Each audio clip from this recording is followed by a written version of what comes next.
ಹೇಳ್ತೀನಿ ಕೇಳಿ. ನಾನು ಈ ಊರಿನ ಮಗ ಇದ್ದಂಗ. ಸ್ವಾಮಿ ಮಗ ಚಸ್ಮಾ ಬಂದನ. ಸ್ವಾಮಿ ತುಂಬಿಡ್ರ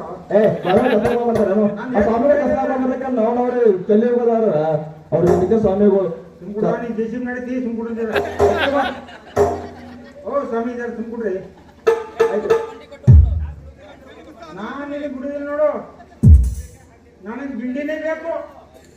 ನನಗೆ ಹೋರಿಗೆ ನೀರು ಹೋಗ್ಬೇಕು. ನೀರು ಬೇಕಂತ ನೀವು ಮಂಚ ಅದನ ದನಗಿನ ಅದನ ದನನೇ ಇದ್ದೀನಿ. ದನ ಅಂದ ನೋಡು ಮುಂದೆ ಮಾತಾಡಿದ್ರೆ ಬೇರೆ ಆಯ್ತು. ಮಾತಾಡ್ರಿ ಅಲ್ರಿ ರಾಮ್ ಕೊನಾಡ ಇಲ್ಲೇ ಅದನ್ನ ಬಾರಪ್ಪ ಕರ್ಕೊಂಡು ಬಂದು ದಂಗವ ನಾ ಏನಾರ ಮಾಡಿ ರಾಮ್ಕೊಂಡ ಮೇಷ ಹಾಕಿ ಇಲ್ಲಿ ನಾವು ಯಾನ್ರ ಜನ ಮಾಡಿ ಕಾಚು ಕತ್ತಲ್ ಮಾಡ್ಬೇಕಂದ್ರ ಈ ಮಗ ಸಂಖ್ಯೆ ಬಂದು ಕೊಟ್ಟು ಫೇಲ್ ಮಾಡಿಬಿಟ್ಟ. ಏನು ಎಲ್ಲ ನಾ ಏನ್ರೆ ಮಾಡಿ ಮನೆಗೆ ಒಯ್ದು ಇಕ್ಕಿನ ಮಾಡಿ ನನ್ನ ಹೊಲಿಸ್ಬೇಕಂದ್ರೆ ಮಗ ಅಡಿಗಟ್ಟಿ ಆಗ್ಬೇಕಲ್ಲ. ಗಂಗು ನೀ ಏನ್ರೆ ಒಂದು ತಿಳಿ ನೋವು ಮಾಡೋದಂದ್ರೆ ಬಿಡ. ಅಲ್ಲ ಅದೆಲ್ಲ ಇರ್ಲಿ, ಸ್ವಲ್ಪ ನಿಮ್ ಬುಕ್ಕ ನೋಡ್ರಿ ನಮ್ಮ ಮಸಾಲೆ ಬಗ್ಗೆ ನೋಡಿ ಹೇಳ್ರಲ್ಲ ಏನಾರ. ಗಂಗವ್ವ ನನ್ನ ಪಂಚಾಂಗ ತೆಗೆದೇ ನೋಡ್ತೀನಿ ತಾವು ತೆಗದ್ ನೋಡಟ್ಟ.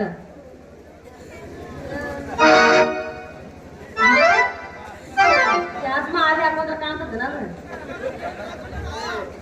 ಚಸ್ಮಾ ಹಿಡಿಯಪ್ಪ.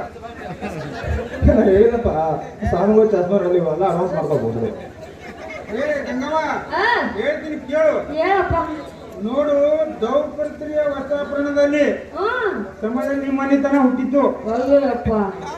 ಅವಾಗಲಿಂದ ನಿಮ್ಮ ವಂಶದ ಉಡಾಳಪ್ಪ ಹೊಟ್ಟೆಯಲ್ಲಿ, ಕಿಡಿಗೇಳರಪ್ಪ ಹೊಟ್ಟೆಯಲ್ಲಿ, ಕಾರಬರವರಪ್ಪ ಹೊಟ್ಟೆಯಲ್ಲಿ, ಕಾರ್ಕುನವರು ಬೆಳಗುದ ಕೆಲಸಕ್ಕೆ ಹೋಗುವಾಗ ಒಬ್ಬ ಹುಡುಗಿನ ಲವ್ ಮಾಡಿದ್ರು. ಹಾ ಆಯಿ ತಂದು ನಿನಗೆ ಭೂಮಿ ಮೇಲೆ ಬಿಟ್ಟ ನೋಡು. ಅಂತೂ ನಮ್ಮ ಮತ್ತನ ಬಗ್ಗೆ ಟೋರಿ ಐತ್ಲ ದೊಡ್ಡ ರಾಮಾಯಣ ಮಹಾಭಾರತನ ಐತನ. ಹೋಗ್ಲಿ ಬಿಡ ನೀನ. ಅಲ್ಲ ನಡೆ ಮನೆ ಕಡೆ ನಡಿ, ಒಂದ್ 2 ಸೇರ್ ಜೋಳ ಹಾಕಿ ಕಳಿಸ್ತಾನಂತ.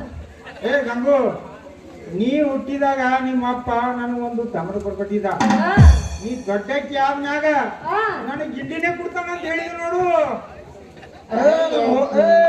ನಮ್ಮ ಊರಿಗೆ ನೋವು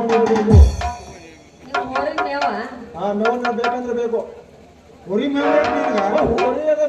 ಪಂಚಾಯತಿ ದನ ಏನ ಇದ್ದೀನಿ. ಅಲ್ರಿ ಇವ ದಾನಲ್ಲ ರಾಮ್ ಕೊಂಡಡ ಅಂತ. ಯಾಕಂದ್ರೆ ನಾವು ಅದಕ್ಕೋಸ್ಕರ ನಾವು ಗೊತ್ತಾಗಿನ ಬೇವ ನೀರು ಬಿಡಾಕ ಜಾನ. ಮತ್ತೆ ಯಾಕೆ ಮಾಡ್ತೀವಿ ನೋಡಿ. ಅಲ್ಲ ನಮ್ಮ ಮತ್ತಕ್ಕೆ ಗಿಂಡಿ ಪಂಡಿಲ್ಲ.